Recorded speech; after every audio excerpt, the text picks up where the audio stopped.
Legislation will be introduced by the Alberta government to restrict the flow of oil, gas, and natural gas to provinces like British Columbia. The province is in a bit of a fight right now over the Trans Mountain pipeline expansion. Journalist and one of our regular contributors joining me now from Ottawa's Brian Lilley. Brian, the BC government says if Alberta's actions cause the price of gas to spike in British Columbia, they'll be fighting back in court. Oh, well, this is a bit weird, Hal. I mean, John Horgan, the BC New Democrat, Premier of British Columbia, is fighting with the New Democrat Premier of Alberta over an oil pipeline. He's acting unconstitutionally in trying to block this pipeline because constitutionally, something like a pipeline is the jurisdiction of the federal government. Notley's response, fine, we'll cut off the oil and gas. And all of a sudden, Horgan saying, oh, you can't do that. That's unconstitutional, which it probably is. It's also not something that I'm overly comfortable with. You know, these companies have already paid the royalties and now the government's going to do it. But it's a case of desperate times call for desperate measures, which is why I think Scott Moe, who's more of a small government guy than give all the government all the power, Scott Moe, the Premier of Saskatchewan, says, hey, we'll join you in that because we want to put the pressure on BC. Here's the difference, though. I think Scott Moe would turn off the taps right now if he could.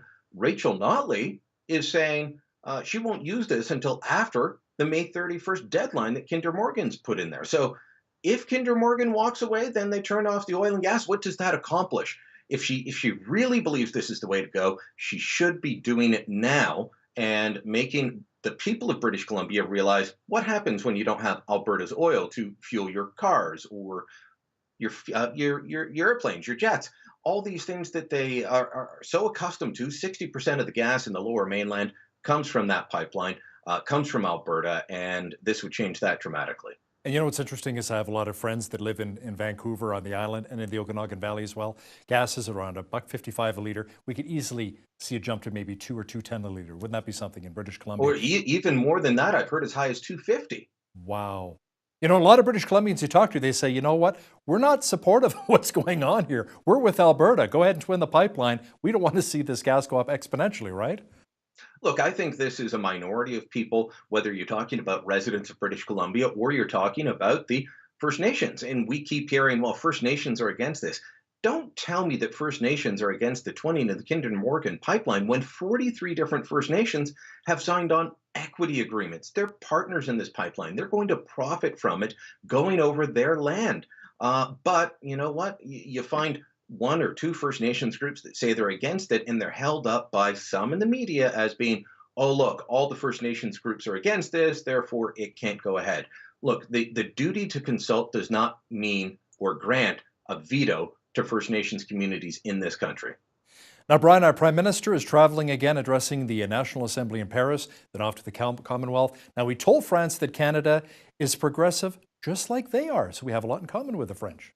You know, I don't like prime ministers of any stripe doing this, Hal. Stephen Harper did it when he would meet with conservative-oriented politicians.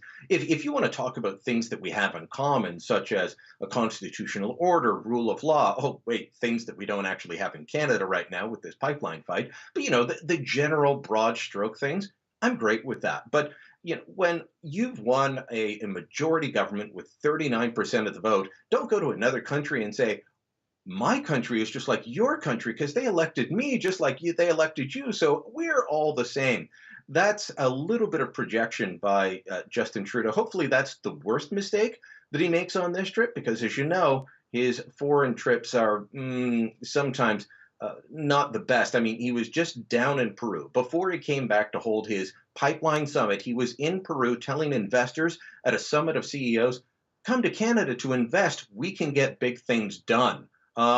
No, that's why you're leaving Peru and going back to Ottawa to bring two premiers into your office. The air miles he's putting on. Now, speaking of our Prime Minister, Justin Trudeau's Punjabi pratfall continues to make headlines. Can you explain? Well, yeah, this is going back to the worst trip of all, the worst trip I've seen any prime minister have. I'm too young to remember Joe Clark losing his luggage and getting lost in Israel, but I will remember this one for the rest of my life. So the Prime Minister's National Security Advisor went before the Commons Public Safety Committee this week. MPs have been asking for this since Trudeau got back because Daniel Jean, the National Security Advisor, held background briefings, off the record briefings with reporters to try and explain why Jaspal Atwal, that convicted would be assassin, the failed assassin, was invited to several events in India on the prime minister's trip. And in those background briefings, he was telling people, well, there's rogue elements inside the Indian government. And that caused a lot of people to say, well, wait a minute. So MPs demanded a briefing. They refused. At first, they said it was classified. Then it wasn't classified. Then they said Andrew Scheer, because he's a privy councillor, could get the briefing, but only if he agreed never to talk about it. And Scheer said, I'll take the briefing if MPs can get the same briefing as journalists. So that happened on Monday. And Daniel Jean went before the committee. And you know what, Hal? He told them, oh, I never said it was the Indian government.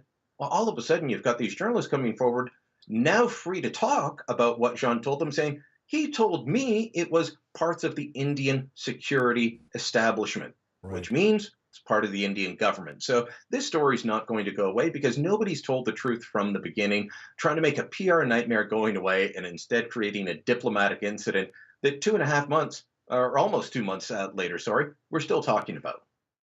Brian, Omar Khadr received just over $10 million, and now there's word Ottawa may be forking out a lot more to someone also known with terrorism ties.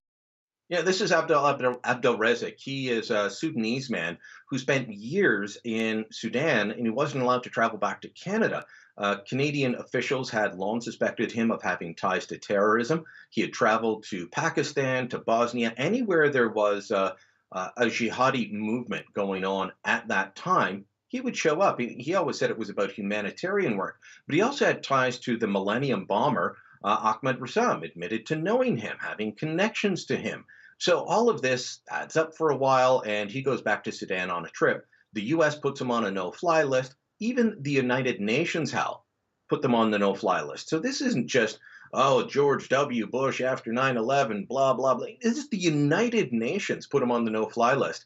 Well, because Canada refused to issue him a passport that would allow him to travel back even on a Sudanese government jet, which the no-fly list wouldn't apply to, he's suing for $27 million. And it's, one of the same old characters that represents all these guys, taking him to court. They had gone into mediation, and after a couple days of mediation, the government pulled out. The lawyer for Abdel Rezik, Paul Champ, says he thinks it's because the government realizes that the public doesn't like these payouts and they don't want the bad publicity. You're right. The public doesn't like these payouts and would rather see the government fight it in court. Now, Quebec is warning that it cannot handle another spike in illegal immigration, Brian. So far this year, the numbers are 3 times higher than last year. Yeah, so last year we had a little over 20,000 people enter the country illegally. They're called RCMP interceptions. And we all saw the video footage, whether it's people walking across a farm in Manitoba or across the Roxham Road in Quebec. Well, despite a lot of attention paid to those farms in Manitoba, there were only over 100 or so that crossed there that the RCMP intercepted. In Quebec, there was 18,000. So out of 20,000, 18,000 were at this one spot in Quebec. That's why we had a tent city set up, then a portable city. That's why we had the Olympic Stadium turned into a refugee camp for a while. And Quebec is saying, look, we can't handle this. Last year was a huge spike. They call it a 700% increase. And this year, the numbers are 3 times higher than last year. So just the other day, the government of Quebec, several ministers coming forward and saying, in the same time period last year, we had about 2,000. Now we've had more than 6,000 so far this year. And I've been tracking the federal numbers. Now, they're not as up to date as what Quebec put forward, but the 3 times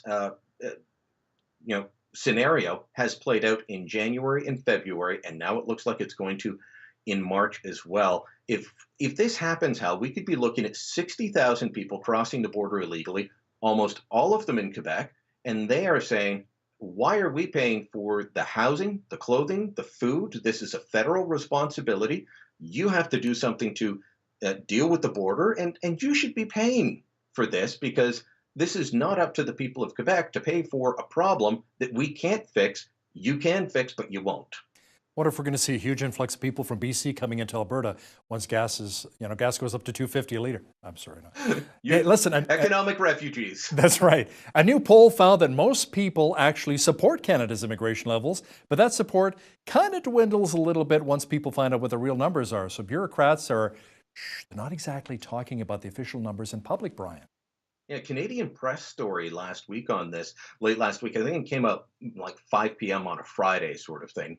And uh, they'd obtained some documents, internal polling by the immigration department through access to information.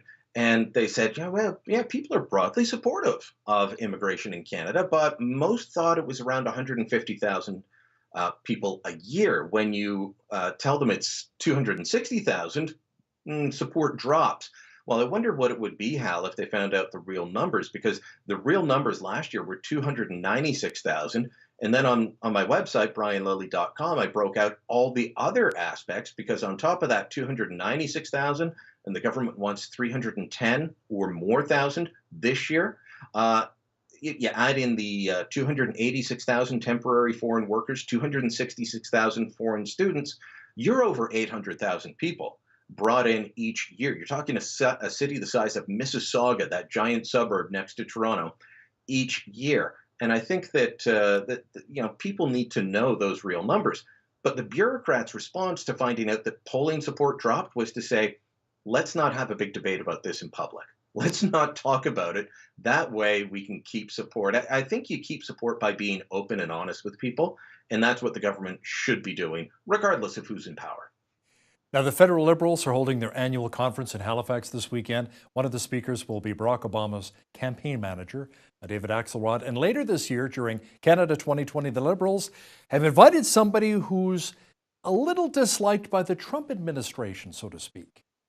Yeah, this is weird. Anytime you get a Republican from the US caught talking to a conservative, it's a big media story. And oh, look, we're importing nasty American politics. But you got the guy who ran Barack Obama's first campaign, key advisor during the White House years, his second campaign, David Axelrod, speaking to the official Liberal Party convention, it's not raised any eyebrows. Probably should if people actually don't like this American politics. But it's the James Comey one, and he's coming up to speak at a Canada 2020 event at the Shaw Centre. That's the big convention centre in downtown Ottawa, short walk from Parliament Hill. James Comey, this decision's being blasted by the left and the right, Hal. Canada 2020 they call themselves a progressive think tank. It was started by friends, personal friends, including a childhood friend of Justin Trudeau, married to the president of the Liberal Party of Canada. They all vacation together on the Aga Khan's Island when they're not getting caught. So these guys are tight. It's often called the unofficial PMO, Canada 2020. And then you invite James Comey. Well, progressive Canadians, left-wing Canadians are saying, why are you inviting this guy? He's a Republican and he's awful and he supported waterboarding. And just because he's against Trump doesn't mean you should like him.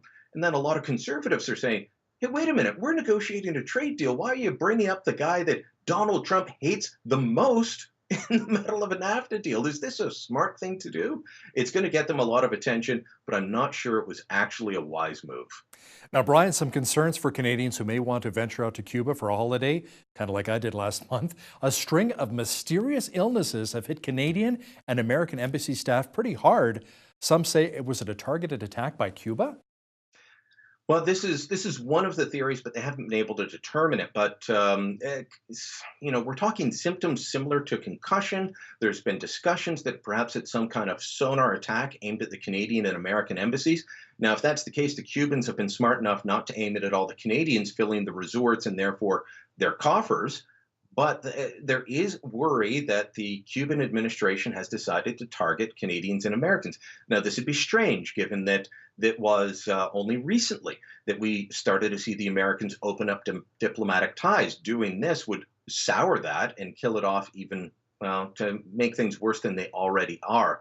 But Cuba has the distinction now of joining countries like Afghanistan, Iraq, and South Sudan as places where the diplomats are not allowed to have their spouses, their children, their parents. They're not allowed to have any visitors. And sometimes I tell you, these diplomatic posts, especially to a tropical island, those are the things that diplomatic families look forward to. They've got someone who's in the service of the country, and they put up with the travel around because once in a while you get one of these plum posts, you live in a beautiful spot. Now they're saying too dangerous. More than a dozen in Canada, even more at the American embassy coming down with mysterious ailments, and they've all been pulled out now. And you're hearing about all the dangers, of course, in Mexico with the drug cartels, now with us in Cuba. Where are we going to holiday when it's minus 40 in Canada, right? Dominican, Oh, Dominican. there you go. Okay, we'll go with that. Our Ottawa contributor, Brian Lilley, joining me. Thanks a lot, Brian. Thank you.